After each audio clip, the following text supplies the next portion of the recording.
Bismillahirrahmanirrahim. Assalamualaikum warahmatullahi taala wabarakatuh. InsyaAllah hari ini kita akan mengetahui mengenai perkara-perkara yang membatalkan wuduk, iaitu ada 5 perkara. 5 perkara ini akan membatalkan wuduk jika kita melakukannya. Jadi yang pertama sekali, keluar sesuatu daripada kubul atau dubur. Jadi keluar sesuatu ini melibatkan apa-apa sahaja, angin ataupun air daripada kubur atau dubur, ia akan menyebabkan wuduk ataupun air semayang terbatal.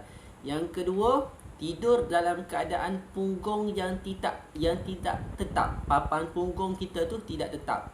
Maknanya sekiranya adik-adik tidur dalam keadaan berbaring yang pusing-pusing tu tidak tetap lah. Jadi akan membatalkan wuduk. Yang ketiga, wuduk juga, air semayang juga akan batal, kena ambil semula segera batal ni. Jadi disebabkan hilang akal. Hilang akal disebabkan gila, ataupun hilang akal sakit, ataupun pesan.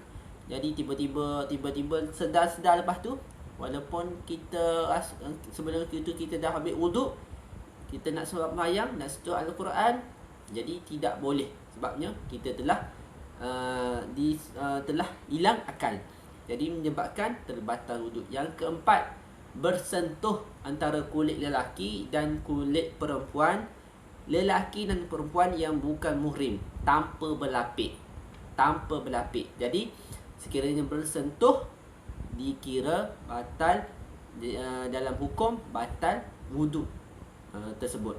Seterusnya yang kelima, perkara yang membatalkan wuduk yang kelima ialah menyentuh kemaluan. Tapak tangan ni, tapak tangan adik-adik atau kita menyentuh kemaluan. Tapak tangan menyentuh kemaluan tanpa berlapik, jadi akan membatalkan wuduk. Okey, insya-Allah berwuduk ataupun sentiasa berkekalan dalam wuduk akan mengembalikan kesegaran kepada tubuh adik-adik, kesegaran dari segi mental dan fizikal, dan juga menunjukkan kesopanan seseorang hamba itu kepada Allah Azza wa Jalla, menunjukkan kita ini bersedia menghadap Allah Subhanahu wa taala. Seterusnya, ni ustaz sebut sebagai rafni kasar tentang hikmah berwuduk. Banyak lagi hikmah berwuduk. Hikmah atau kebaikan berwuduk ni banyak. Ustaz sebut sikit ya. Seterusnya, menghilangkan segala kekotoran yang terdapat pada anggota wuduk. Sebabnya anggota wuduk adik-adik kita semua ni, termasuk yang sedang bercakap ni, iaitu anggota wuduk kita ni dalam keadaan kita keluar, kita pergi, mudah terkena kotoran. Jadi antara hikmah berwuduk, sentiasa kita dalam keadaan bersih. Hikmah je. Jadi kita akan selesa sebab bersih sama. Seterusnya, membersihkan jiwa daripada sifat-sifat yang tidak baik, sifat-sifat yang mazmumah, sifat-sifat yang tidak baik. Jadi kita juga dapat menghadap Allah dalam keadaan suci, bersih dan sempurna. Kita rasa sangat selesa, kita sangat bersedia untuk menghadap Allah Azza wa Jalla. Seterusnya, dapat menggugurkan dosa-dosa kecil yang dilakukan semasa mengambil wuduk tersebut. Okey, sekian tadi pasal perkara yang membatalkan wuduk.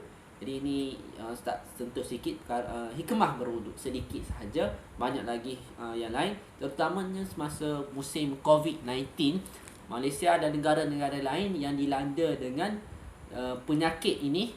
Jadi kebersihan dalaman dan luaran sangat perlu dititik beratkan. Jadi sekian, jaga kebersihan diri lillahi ta'ala, untuk kita dan keluarga kita. Assalamualaikum.